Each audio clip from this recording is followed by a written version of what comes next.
Ça marche? Là, ça doit être bon. Voilà, il y a 2 traits de pause, ça veut dire que c'est en route. C'est bon? Oui? En tout cas, ça défile. Donc, ah bon, ok, bon, bizarre. Ok. Alors voilà, on va commencer le Tanya du début. Forcément, le Tanya du début, il y a beaucoup de choses, d'introduction, etc.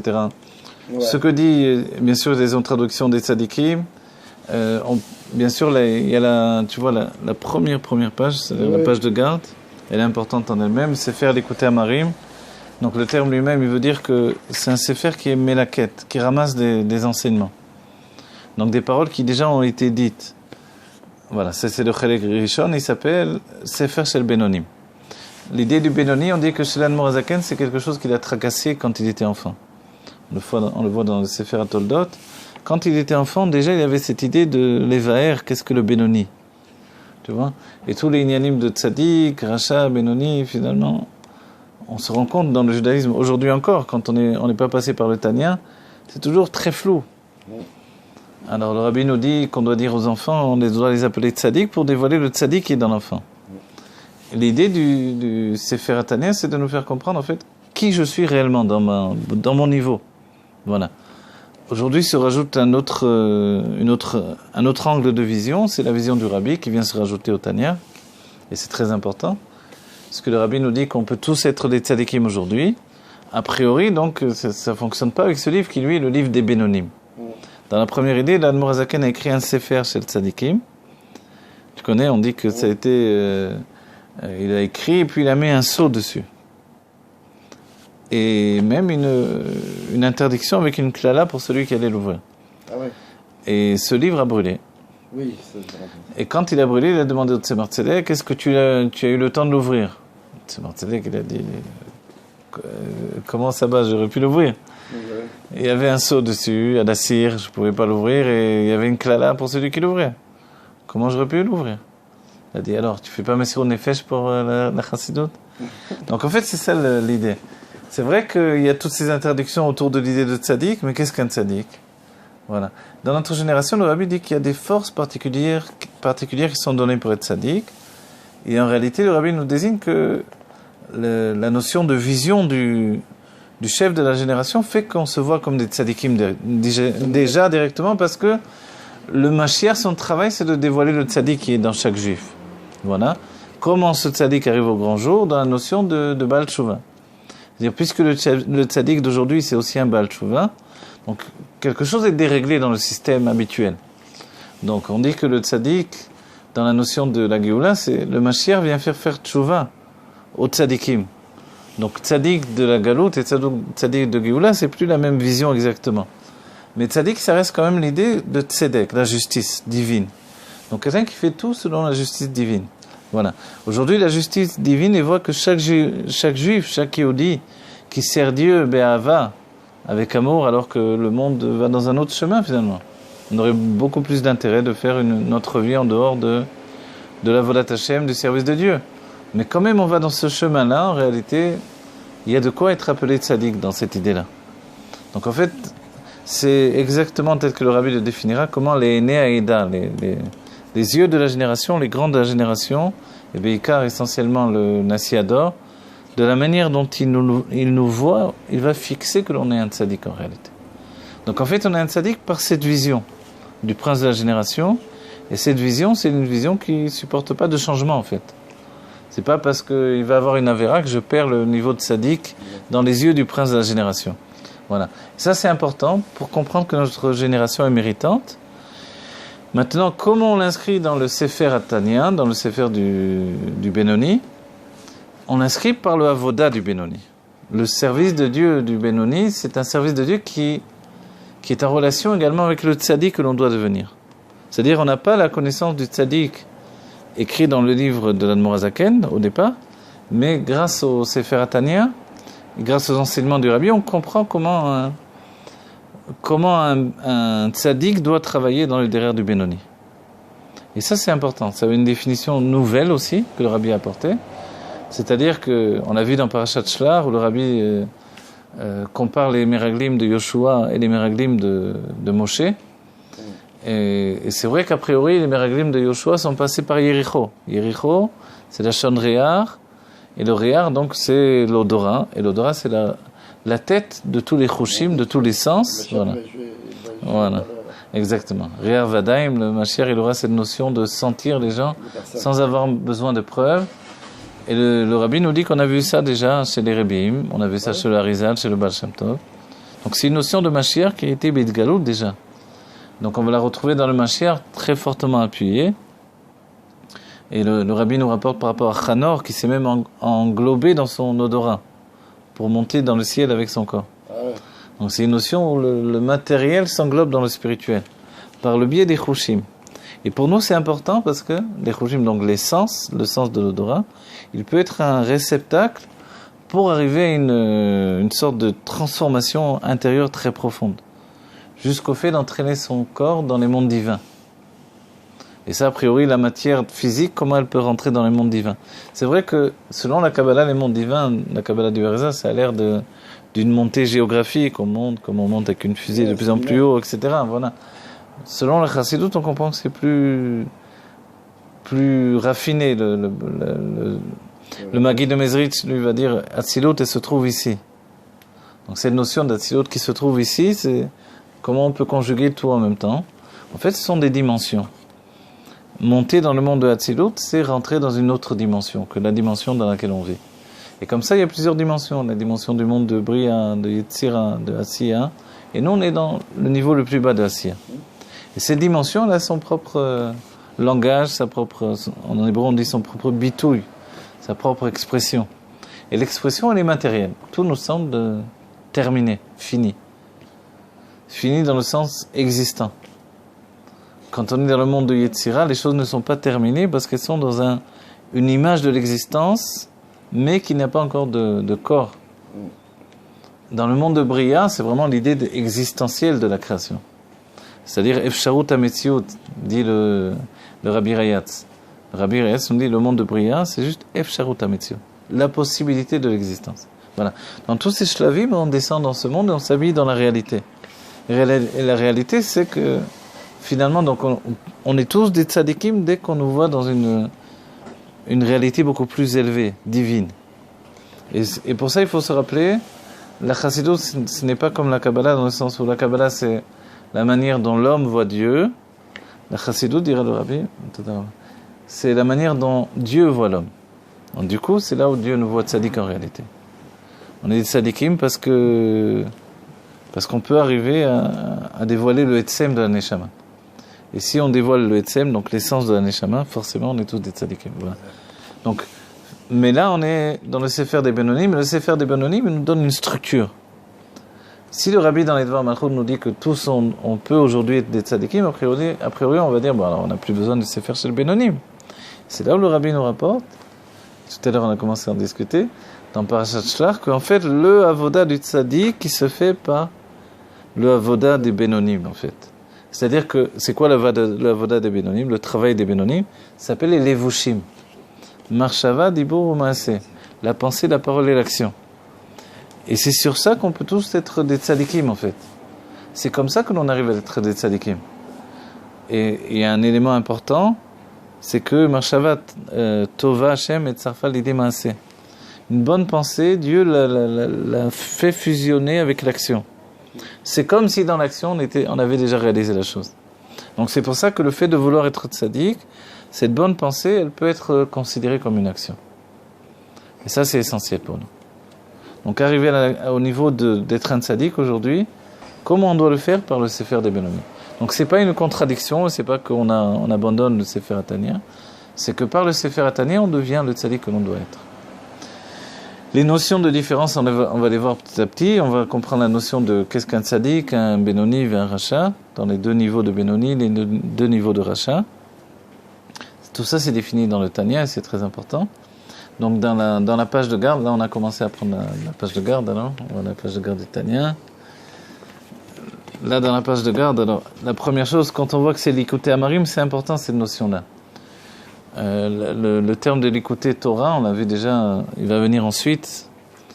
Le nom lui-même va être donné par le Tzemar Tzedek, mais le fait de l'écouter, c'est aussi un inyan de Hanava. Quand je dis que j'appelle un livre Chidush, forcément, j'entraîne des Chidushim dans le livre. L'idée de l'Admour Hazaken, comme toute la Chassidut Rabbah, c'est pas d'apporter des chidushim. Moi-même, je veux dire personnellement, je me rappelle, à l'époque où j'étudiais avec les Mekoubalim, j'ai une grande période où j'ai étudié avec les Mekoubalim, j'écrivais beaucoup de chidushim. Jusqu'au jour où je me suis rendu compte que des fois, en fait, comme je rentrais dans les kavim, les rails des tzadikim, des rebbiim, je finissais par comprendre les choses telles que les rebbiim. Ce que je croyais être un chidouche, c'était une havana, une compréhension. Et je me suis rendu compte finalement que l'esprit de Chabad, c'est beaucoup plus dans ce genre-là. Quand même le rabbi nous dit d'écrire des chidushim, le rabbi nous pousse dans notre dor à écrire des chidushim, ça peut être des havanot tout simplement. Comprendre en fait des choses. Comprendre des choses qui sont déjà écrites. Et là, c'est ce que nous dit l'Admour Hazaken. Le seul livre des Rebbeim qui a des Akdamot et des Askamot, Askamot, ça veut dire que il y a des gens qui se portent garant que ce livre, on peut l'étudier dans la Kedusha, etc. Le seul, c'est le Tanya. Et le Rabbi nous dit, par le Tanya, on a eu la Askama sur tous les livres des Rebbeim. Et qu'on verra que le Minhag Chabad, en réalité, c'est pas tellement de faire des livres avec des Askamot. Ça se fait dans le quotidien, parce que si j'écris un livre, bon, les gens ils vont pas le lire s'il n'y a pas une Askama. Mais normalement, dans l'esprit du Rabbi, il n'y a pas besoin de Askamot, parce que ensuite c'est que des Havanot. Et tout commence dans l'idée où on dit l'écouter à Marim. L'Admour Hazaken nous dit, je viens pas vous faire des chidushim. Donc les Askamot qui sont là, c'est finalement, il en a eu besoin pour appuyer le fait qu'ils disent que moi je viens pas apporter des chidushim. Bien qu'en réalité, quand on s'approfondit, on se rend compte que si la chassidoute n'était pas un chidush, puisque la chassidoute a toujours existé, comme le Rabbi nous le définit dans Inyana Shel Torah Chassidoute, la chassidoute en vérité c'est l'essence de la Torah, donc elle était toujours là. Les Nessiador étudiaient la chassidoute. On a dévoilé. Voilà, le chidush du Baal Shem Tov, ça a été de le dévoiler. Mais ce que fait l'Admour Hazaken depuis le Tanya, c'est un chidush dans le sens où un homme qui n'a pas un sechel eloki, un cerveau divin, et qui n'a pas naturellement l'intellect de l'âme divine dévoilé, donc après nous on a l'intellect de l'âme intellectuelle qui peut se dévoiler. Et après, elle devient clé pour un réceptacle pour l'intellect de l'âme divine. C'est comme ça que le Rabbi le définit. Dans Dafka Inyana Shel Torah Chassidut, il définit que l'intellect de l'âme divine doit comprendre Chassidut, l'intellect de l'âme animale doit comprendre Chassidut, et l'intellect de l'âme intellectuelle doit comprendre Chassidut. On voit que chacun a son intellect qui lui appartient.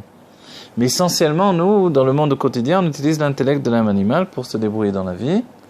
Et ensuite, l'intellect de l'âme intellectuelle, alors il nous sert pour les universités. Mais après, c'est terminé, quoi. Dans la vie au quotidien, on n'étudie pas tellement. Et le Rabbi dit, c'est grave qu'on n'utilise pas notre intellect pour comprendre Dieu. Il nous a été donné pour ça. Donc on comprend par là qu'on doit l'utiliser pour comprendre Dieu. Donc je prends cet intellect de l'âme intellectuelle et il devient un clé, un réceptacle pour l'intellect de l'âme divine qui va s'habiller dedans. Mais maintenant, nous, les Khatrila, comment on va formuler l'intellect de l'âme intellectuelle pour qu'il soit un clé pour l'âme divine? On n'a pas les kelim en réalité. Et c'est là où l'Admour Hazaken fait un chidouche. Par le Sefer Atania, il commence à nous construire un clé, un réceptacle, qui devient lui-même un réceptacle pour le dévoilement de l'intellect de l'âme divine. Et ça n'existait pas. Ça n'a jamais existé.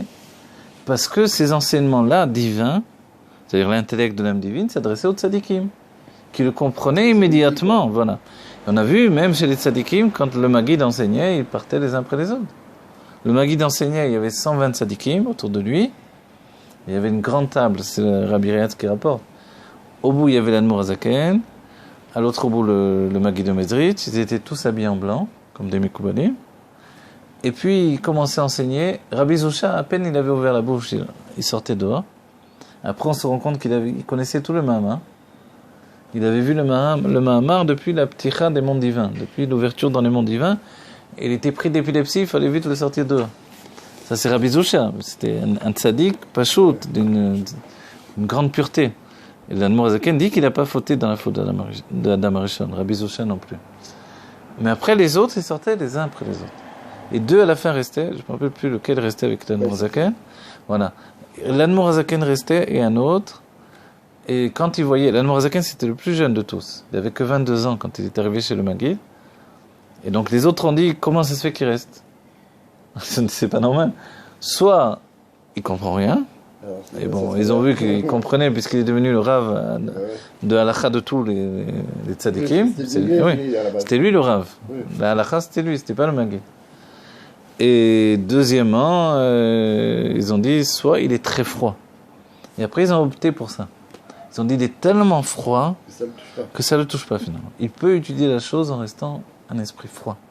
Et le Rabbi Rachab, il lui rapportera qu'il y a des niveaux de compréhension qu'on ne peut approcher que si on est capable d'avoir un esprit froid. Froid, ça veut dire déconnecté des sentiments. C'est-à-dire qu'il faut même dépasser la hitpalut intellectuelle, l'émerveillement intellectuel, qui est considéré comme les sentiments de la bina, parce que sinon, ça nous empêche d'avancer.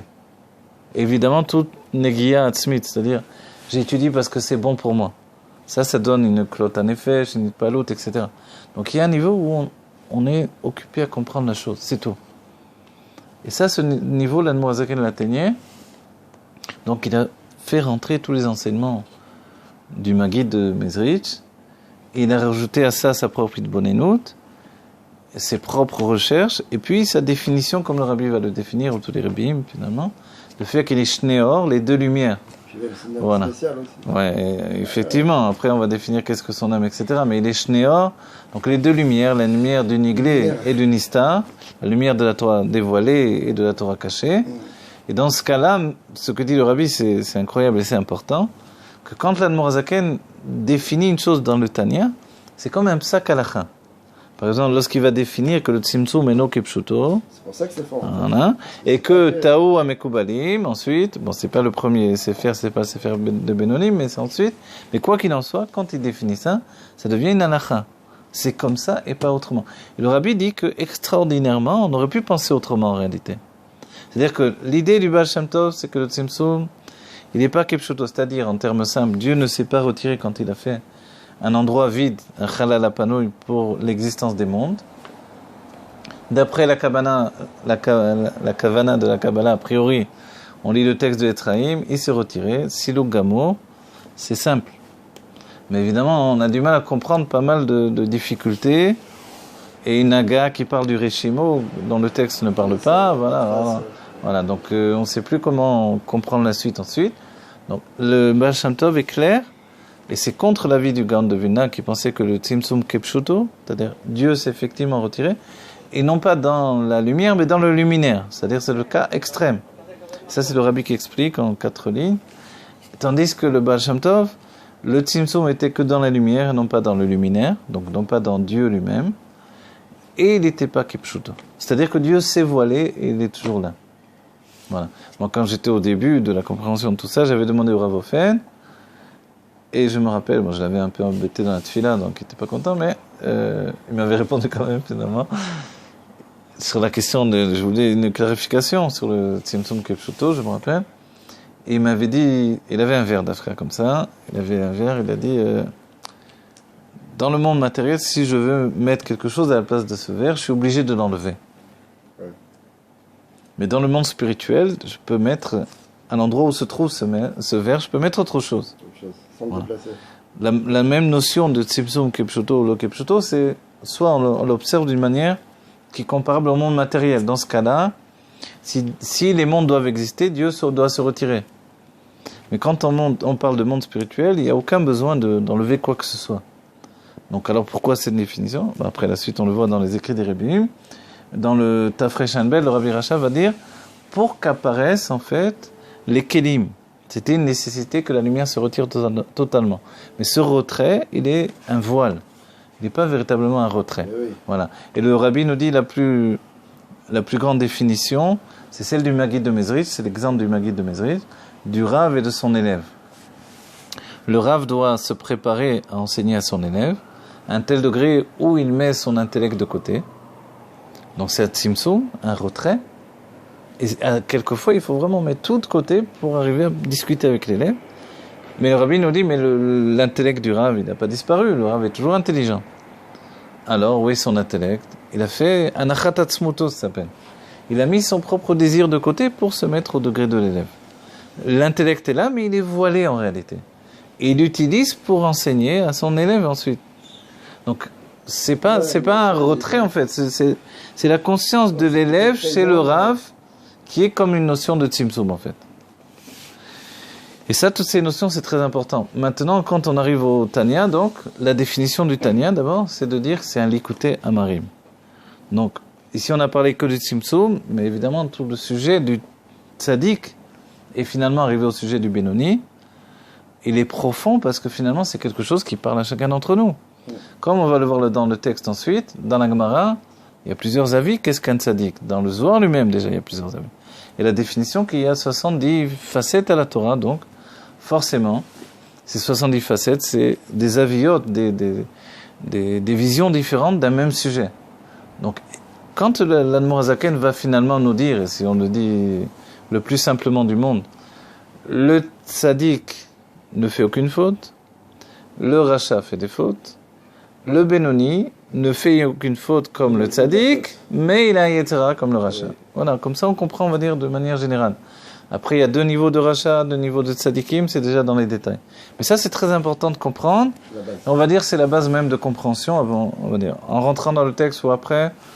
Mais si la première fois on vient à un cours de Tanya, on veut au moins savoir de quoi ça parle. Et c'est vrai que quand on n'a jamais étudié, je me rappelle quelquefois, les gens ont un choc dans l'idée de quoi. Alors, d'abord, ils pensent toujours, les gens, et c'est quelque chose de grave d'un certain point de vue. Par exemple, quand ils parlent de David Améler, ils imaginent le Yetzirah d'un homme normal qui avait une Yetzirah de femme. Donc forcément, il a été avec Bathsheba, il avait son Yetzirah. Quand ils parlent de Shlomo, n'en parlons pas, il avait trop de femmes, alors il avait beaucoup de Yetzirah pour les femmes. Tout ça, on peut le dire quand on ne sait pas ce que c'est un tzaddik. Mais quand le Tanya nous dit qu'un tzaddik n'a pas de Yetzirah, alors, comment ça fonctionne alors? Qu'est-ce qui s'est passé avec David Améler? Qu'est-ce qui s'est passé avec Shlomo Améler? On est obligé de remettre à niveau les choses. Et des fois, c'est vrai, on va dire, les rabbanim s'humilient eux-mêmes, se mettent à des niveaux très bas, c'est honteux même, on va dire, parce qu'ils expliquent les tzadikim comme des gens normaux. Du coup, ils adressent aux tzadikim des qualités humaines terribles et qui sont extrêmement basses. Mais on se souvient, juste pour préciser, la Gemara Maseret Shabbat a dit que David Améler, il n'a jamais fauté. David Améler n'a jamais fauté, d'accord? Même Shaoul Améler n'a jamais fauté, même s'il a tué une ville entière de Kohanim. Chacun, il faut voir à quel niveau il était, dans quel monde il était, comment et pourquoi. Voilà. La chaîne de la Gemara, c'est Mish Omer chez David. Chata Eno Elatoe. C'est celui qui dit que David a fauté, il n'est que dans l'erreur en fait, il se trompe. Pourquoi? Parce que il faut savoir ce que c'est un tzaddik. D'accord? Et pour savoir vraiment ce qu'est un tzaddik, surtout dans notre génération, et c'est là où on voit qu'on a besoin du Tanya aujourd'hui encore, il faut savoir qu'est-ce que le avoda du Benoni. Donc pour nous, dans notre génération, comme on a défini tout à l'heure, comment on parvient au tzaddik? Par le avoda, le travail du Benoni, qui est le travail sur les levushim. Marshava dibur umaase. Et c'est vrai que même si le monde entier va dans l'idée qu'il faut faire attention à ce que l'on dit, Shmirat Halashon, c'est un grand succès dans la génération. L'Admour Hazaken, pour lui, c'est une halakha comme les autres, de ne pas dire la shonara. Mais pour l'Admour Hazaken, ce qui est plus important, c'est à quoi on pense. Parce que si je suis metaken ma pensée, je répare ma pensée, ça répare forcément ma parole. Voilà. Donc je ne vais pas dire la shonara quand j'ai déjà eu un tikkun dans la pensée. Et la pensée, on a vu l'idée que le Benoni ne faut même pas en penser. Et c'est là où pour nous c'est important que ce livre, parce que il vient nous dire, alors qu'est-ce qui est les mauvaises pensées qui sont en moi dans ce cas-là? Est-ce que le Benoni, s'il a des mauvaises pensées, comment il ne peut pas fauter en pensée puisqu'il a des mauvaises pensées? Donc on voit qu'on peut avoir des mauvaises pensées et ne pas fauter en pensée non plus. Donc toutes ces définitions sont très importantes. Et c'est là où l'Admour Hazaken nous dit, dans un premier lieu, c'est le livre où j'ai été mélaquette. C'est très important dans l'esprit de l'Admour Hazaken et dans ce qu'il nous transmet et dans l'idée de la Chassidut Chabad. Il y a une chose aussi, une parenthèse. Quand les chassidim de Pologne sont partis en Pologne, donc on les appelle chassidim de Pologne depuis, mais au départ ils ne venaient pas tous forcément de Pologne. Ils venaient de Russie. Beaucoup venaient de Russie. Ils étaient dans les environs de la Pologne, l'Ukraine, etc., ou la Hongrie, quoi qu'il en soit. Quand ils sont arrivés en Pologne, ils ont dit Pauline. Rabbi Rayas le rapporte. Pologne, c'est la chaîne Pauline. Pauline en hébreu, ça veut dire ici on dort, on se repose, quoi. Tout au moins on se repose, je ne sais pas si on dort, mais On se reposait de quoi? Eh bien, de l'Aitnagdout, de l'opposition, des opposants qui étaient donc les Mitnagdim, ceux qui étaient les opposants, les Lituaniens. Donc la grande opposition venait de là-bas. Le front de cette opposition, donc il a été abandonné et est resté essentiellement l'Admorazaken. Voilà, l'Admorazaken est resté sur le front de l'opposition. Et l'Admorazaken nous dit que grâce à cette lutte constante avec cette opposition, la Chassidut Rabat s'est fortifiée. Parce que la critique et l'attaque constante, elle a obligé le fait de prouver toujours. Et ce que l'on va désigner comme la grande qualité de la Chassidut Rabat, en plus du fait qu'elle est une Chassidut intellectuelle, c'est qu'elle a une explication. Elle s'explique elle-même tout le temps. Elle ne vient pas se donner au hasard, c'est comme ça et c'est tout. Quand on étudiera l'écouter Moharan, par exemple, j'ai enseigné 1 an dans une yeshiva de Breslev, donc je devais un peu voir de quoi on parlait là-bas. La première, comme je ne sais plus comment ils disent déjà, une haute, ou je ne sais plus comment, Torah, je crois qu'il est la première Torah là-bas, c'est ça. Ils disent, le Rabbi Nachman, il dit, Tsarir, il faut trouver le sechel, l'intellect qui se trouve dans chaque chose. Et moi, j'avais besoin d'un peu de quelque chose, un fred, comment dire, un intermédiaire. Je ne connaissais pas du tout ce livre-là. Et ça m'a permis de rentrer dans le sujet avec cet enseignement-là, qui ressemble à l'idée de la Chassidut Rabat, finalement, de comprendre chaque chose. Mais quand on rentre dans le livre d'écouter Moharan, on se rend compte qu'on rentre dans un monde libre. Il n'y a pas de structure. C'est une immense liberté, je ne sais pas, c'est comme... comment dire, si on prend de la drogue, on a peut-être le même effet, je ne sais pas, je ne suis pas habitué à ça, mais quoi qu'il en soit, on rentre là-dedans, on est pris par des lumières très grandes, etc., etc. Je me rappelle que pour me calmer de l'effet que ça m'avait fait, j'ai étudié l'Anmo Hamsaï. L'Anmo Hamsaï, il y a des kelim très puissants, mais c'est très libre, mais il y avait des kelim très puissants. Alors, voilà. Par exemple, la définition qui est très importante aussi, le Rabbi nous dit, chez l'Admorazaken, donc ce qu'on va trouver dans le Sefer Atania, chaque mot et chaque lettre est importante. On ne peut pas... Le Rabbi nous dit pourquoi il n'y a pas des Nekudot. On a demandé souvent, l'une des demandes qui a été faite au Rabbi, voilà, de mettre des Nekudot au Sefer Atania. Le Rabbi a dit non. Parce que c'est la Torah écrite de la Chassidut Rabat. Et de la même manière que dans la Torah, on peut pas dans un Sefer Torah mettre des Nekudot, des voyelles donc. Dans le Tania, on ne peut pas mettre des voyelles. Voilà. Donc, il n'a pas été édité un Tania avec des voyelles. C'est vrai que savoir lire le Tania, c'est aussi un avodin. Dans Malchut, c'est fou, dans le contrat, ils mettent les voyelles. Les Kudat, il y a les deux, et les Raché Tevat aussi, elles sont... Ah oui, bon. Bon, t'as donné du Mechlam, je connais pas. Amen.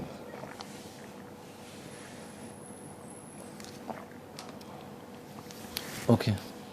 Ouais. Serre-toi à boire un, si tu veux. Je sais pas. Non, alors regarde, une fois qu'on a dit ça, donc s'arrêter à ça, c'est très important. Ok.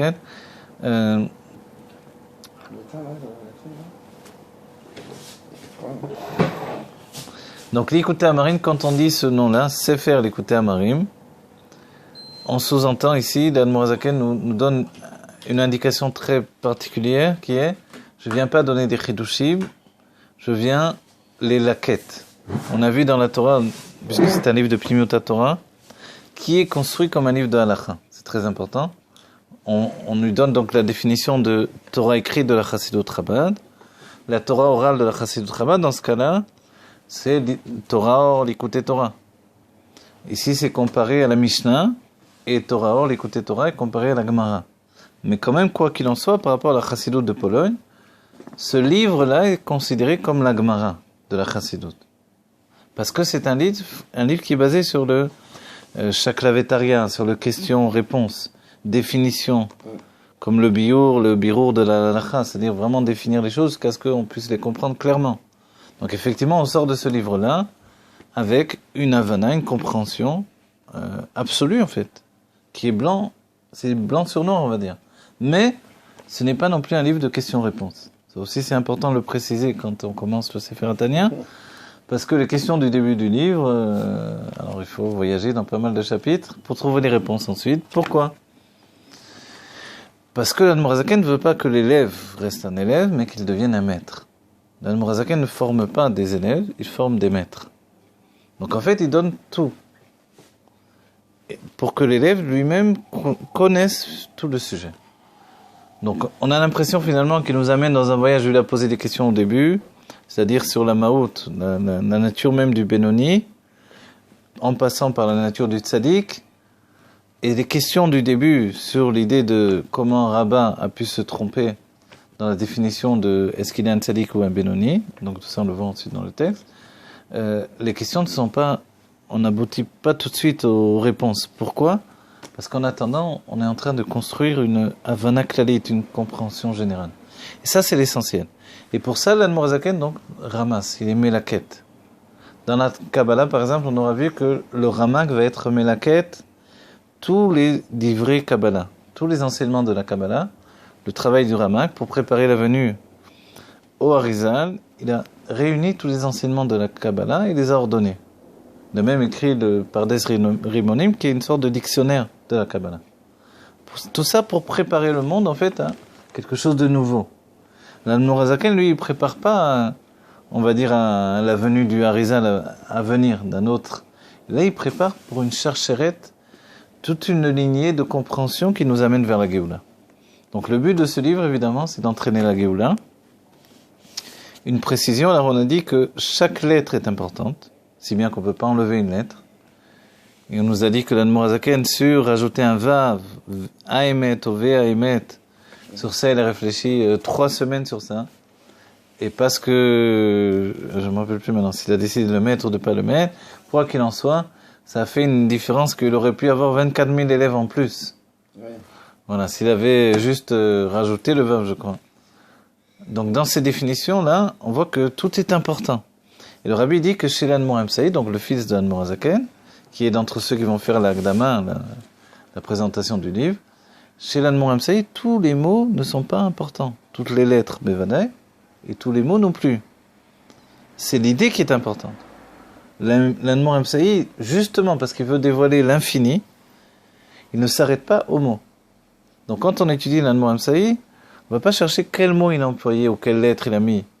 On peut très bien remplacer un mot par un autre, c'est pas très grave. L'important, c'est de comprendre l'idée. Chez l'Admor HaZaken, on a une autre difficulté. C'est que chaque mot est important.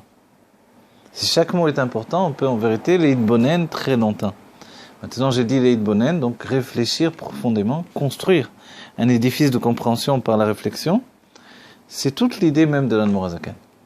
Ce que va entraîner l'Admor HaZaken par le Tanya, c'est la définition qu'il ne suffit pas d'étudier, il faut aussi réfléchir. C'est-à-dire une réflexion personnelle. On peut du matin au soir étudier des livres et des livres et des livres. Si je n'ai pas ensuite une réflexion personnelle qui entraîne que la chose devient ma personnalité, et c'est pour ça que le Rabbi dit écrivez des Chidushim, c'est une démonstration que ce que j'ai étudié est devenu ma personnalité. C'est pour ça qu'on peut dire Torah Moshe, ou la Torah de l'Admor HaZaken, ou la Torah du Rambam. Comment ? C'est pas la Torah, c'est la Torah de Dieu, non ? Mais elle est tellement pénétrée, elle est tellement intériorisée par la réflexion qu'elle devient la personne elle-même. Et ça, c'est le céder même du Tanya, que la chose puisse être accaparée par la personne qui l'étudie jusqu'à ce que ça soit une évidence. Donc c'est un livre qui va nous définir des évidences. Donc les évidences viennent de Chokhmah. L'Admor HaZaken est une âme liée à la Chokhmah. La Chokhmah, c'est la sagesse divine. Quand on dit Chabad, c'est Chokhmah, Bina, Vedat. Chokhmah, la sagesse, Bina, la réflexion, et Da'at, c'est la fusion des deux par ce qui s'appelle la Hitkashrut. La force de fusion et de Yichud, en hébreu, c'est le Da'at. Et le Da'at, il a vraiment cette force de fusionner tous les niveaux.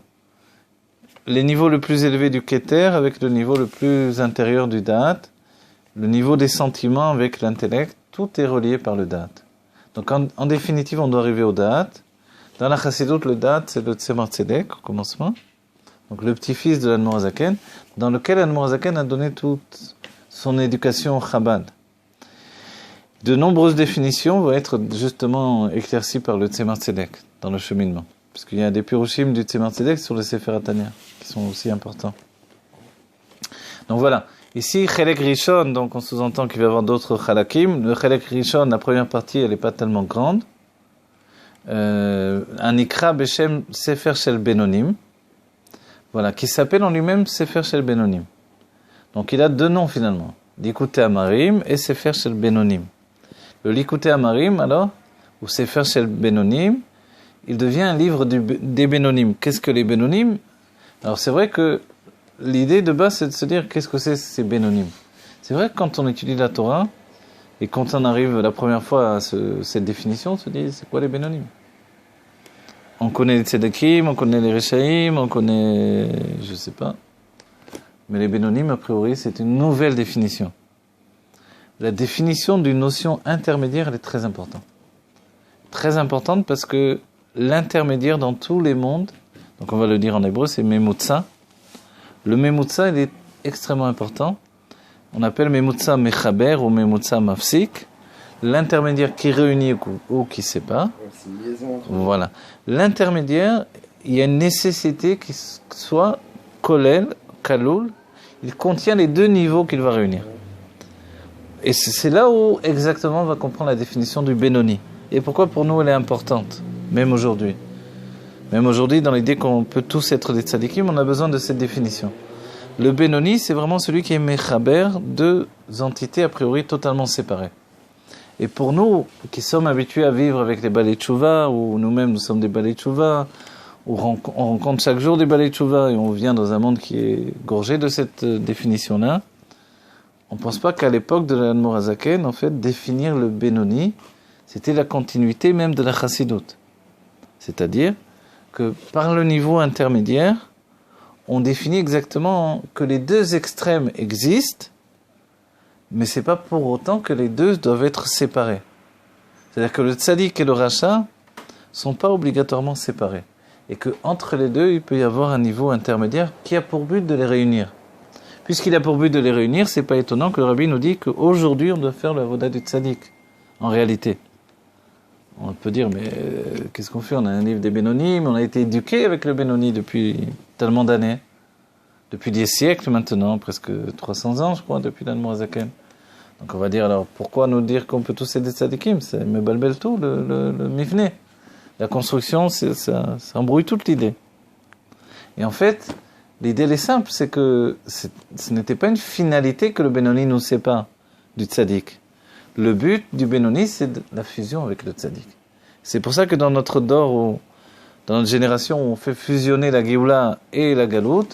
On est en même temps à l'extrémité du Racha Vetovlo et à l'extrémité du tzaddik en même temps.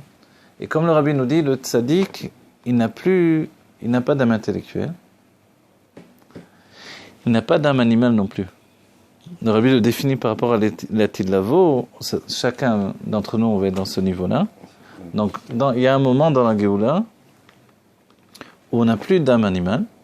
Et l'une des raisons, c'est sans doute qu'on a offert en Korban Toda à Kadosh Baruch Hu. Pour apporter un Korban, il faut une âme animale. Autrement, il n'y a pas de Korban. Parce qu'on peut pas être... Le Korban, il est un machal, il est un exemple. Il y a un exemple de l'âme. Compte tenu que c'est une âme animale, c'est normal qu'on apporte un Korban animal. Mais s'il n'y a pas d'âme animale, il n'y a pas besoin d'apporter de Korban. Donc a priori, même d'après le Rambam pense qu'il n'y aura plus qu'un seul Korban, le Korban Toda, qui correspond au fait de donner à Hachem notre âme animale. Et c'est terminé avec l'âme animale à ce moment-là.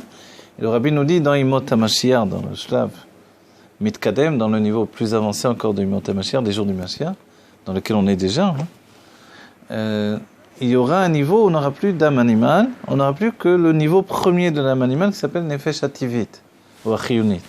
L'âme naturelle ou l'âme vitale, c'est la même, qui a deux noms. Et cette âme-là, elle permet de faire le lien entre le corps et l'âme divine.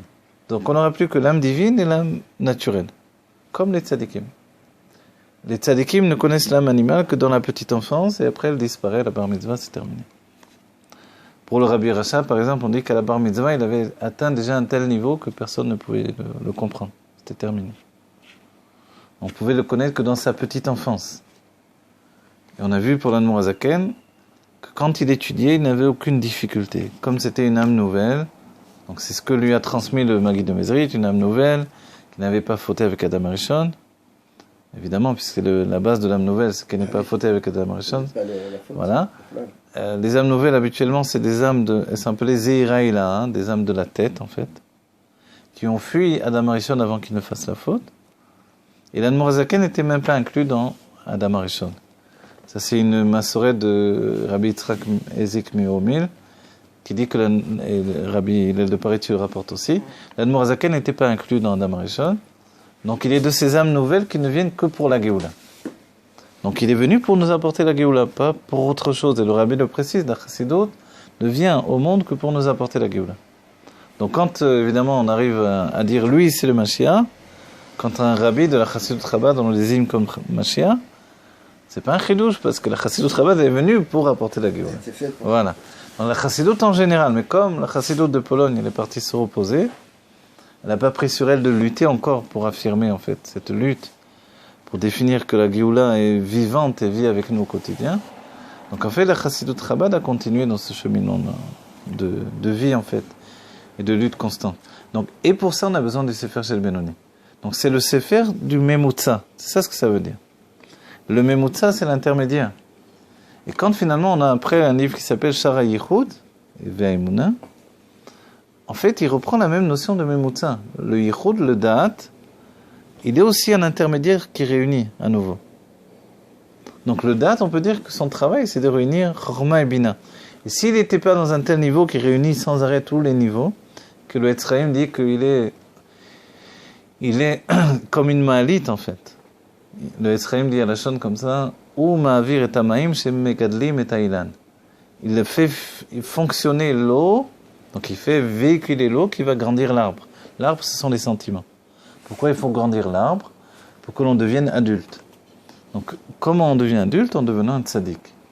Pour devenir un tzaddik, on a besoin de fonctionner avec l'intellect. Donc l'idée de l'Admor Hazaken, on définit tout en vrac, c'est une introduction à tout le Sefer HaTanya, c'est de déraciner nos sentiments naturels, qui sont des sentiments de Tohu. J'ai appris de David Lefrançois une définition émotion ou sentiment. A priori, c'est pas pareil dans c'est pas pareil dans la psychologie. Voilà, dans la Chassidut, on fait pas de différence. Voilà, mais ce que j'ai pu lui expliquer par rapport à ça, c'est que sans doute, ce que l'on appelle émotion, c'est ce qu'on appelle les sentiments du Tohu. Les sentiments du monde du Tohu sont des émotions. C'est quelque chose qui est comme des explosions qui jaillissent d'une personne, de bien et de mal. Donc une personne qui fait du bien et du mal constamment, de manière naturelle. Comme, je sais pas moi, au quotidien, le monde israélien nous offre le dévoilement constant des émotions du monde de Tohu. Les sentiments que l'Admor Hazaken nous demande, ce sont des sentiments qui sont nés de l'intellect. Pour être né de l'intellect, il faut d'abord les déraciner. À titre d'émotion, alors si on reprend le terme, à titre d'émotion, on les déracine pour les enraciner depuis l'intellect. Et c'est vrai que le Rabbi nous dit, il y a une kouchia de base sur ça. Vous savez qu'il y a un livre important de l'Admor Hazaken qui s'appelle Sha'arei Ora. Dans Sha'arei Ora, là-bas, il y a une définition. Il y a Sha'arei Yichud et Sha'arei Ora de l'Admor Hazaken, qui sont deux livres très importants.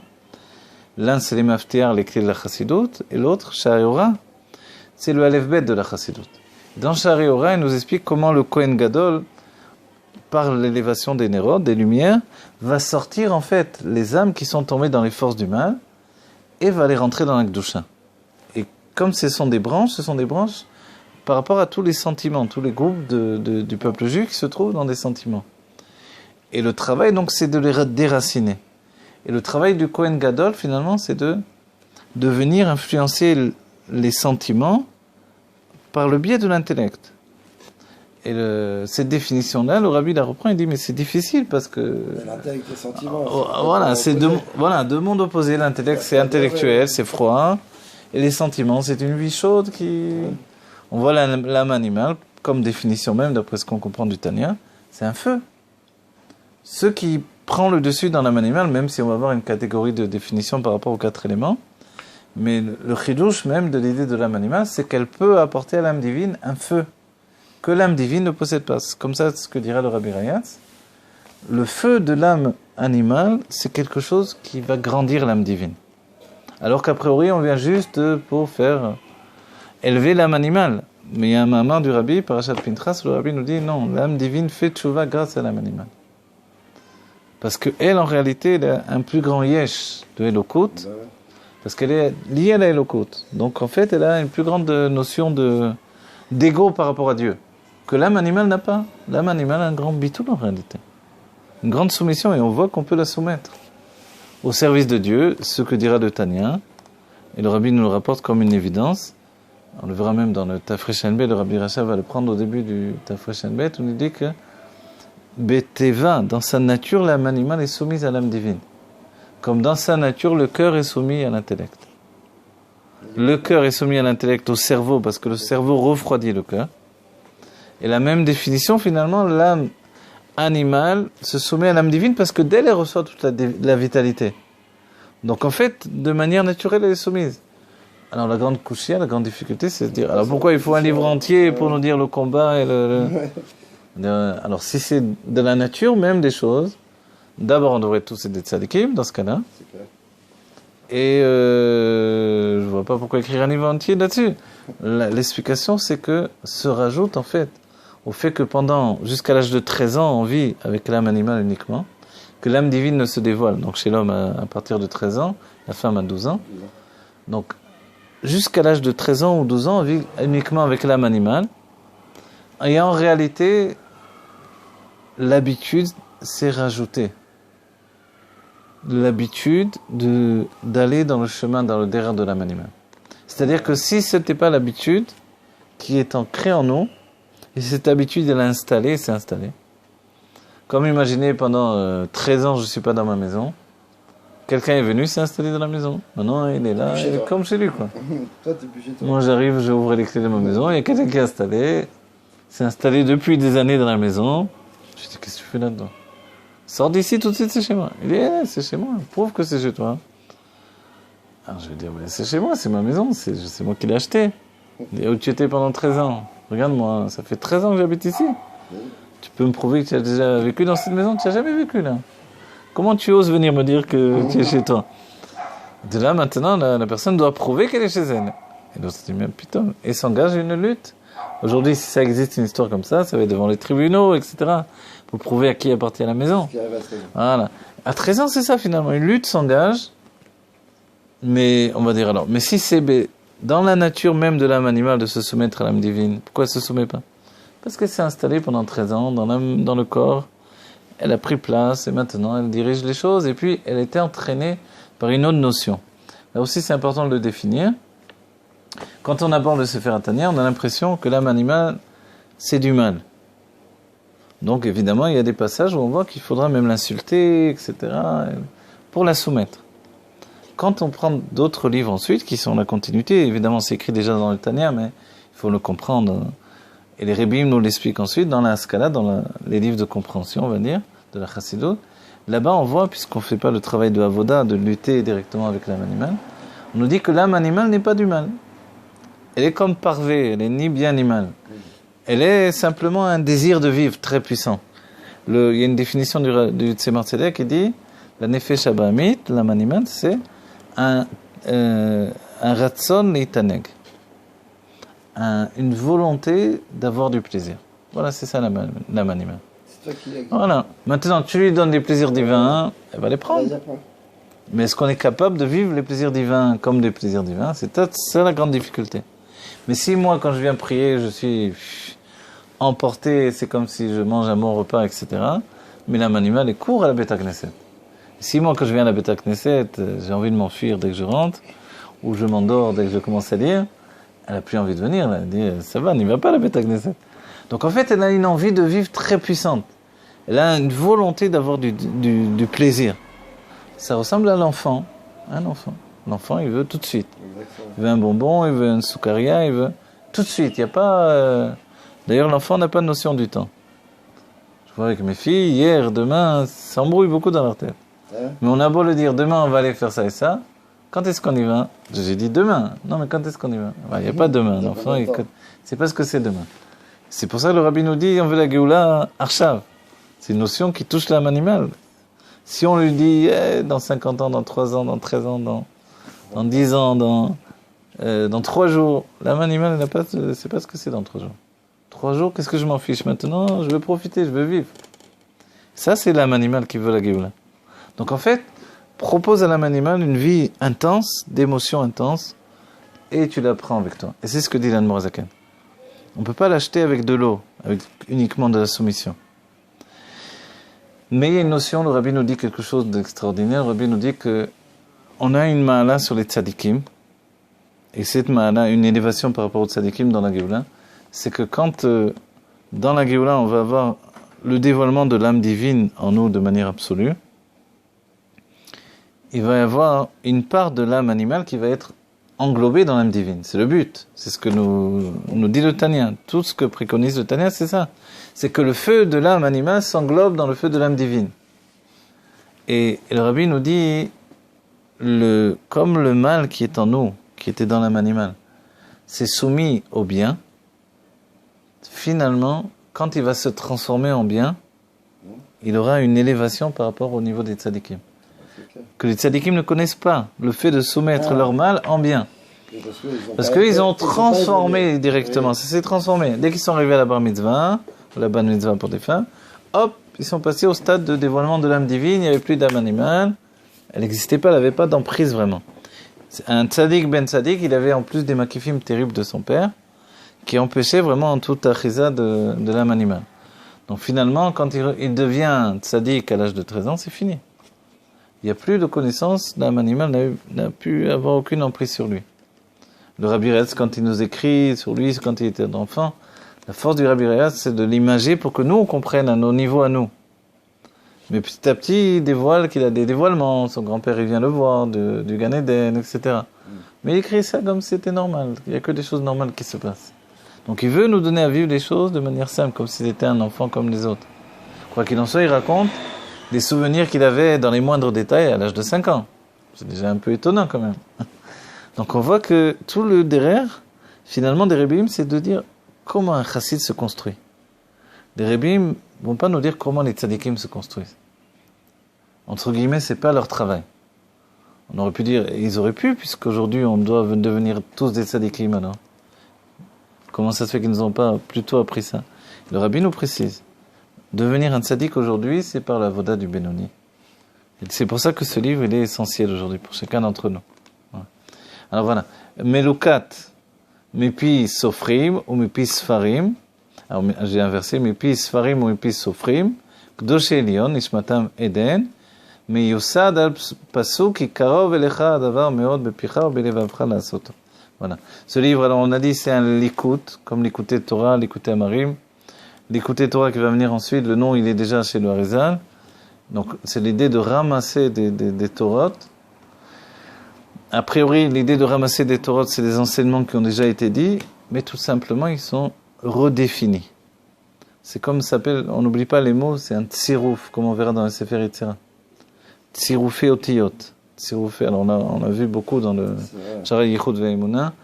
Tsiroufé otiyot, donc c'est le fait de faire fusionner des lettres pour construire des mots, des paroles. Donc c'est des édifices de compréhension. Donc ça c'est très important. C'est ce que va faire ici l'Admor Hazaken finalement, puisqu'on a dit que chaque lettre est importante. Si chaque lettre est importante, c'est-à-dire qu'il a vraiment choisi des choses au maximum. On verra une autre définition importante à partir du Sefer Tanya. Bon, il y a des Ma'amarim déjà avant, mais dans le Sefer Tanya ça se précise encore plus. Le fait de dire prinat. Au lieu de dire, par exemple, atzilut, prinat atzilut. Chochma, prinat chochma. Donc au lieu de dire un nom divin uniquement tel qu'il est dans les mondes divins, ils mettent le mot prinat qui veut dire définition en fait. C'est la définition de la chochma que je vais t'expliquer, la définition de atzilut que je vais t'expliquer. Et le Rabbi précise parce qu'en réalité, dès qu'on l'explique, c'est pas réellement tel qu'il est dans le monde de atzilut. Parce que pour le voir et le comprendre dans le monde de Hatzilut, il faut être dans le monde de Hatzilut. Et l'Admor Hazaken lui-même, on aura vu, donc, quand il dit le mot Hatzilut, il écrit jamais Hatzilut en entier. Hatzi, il met un point.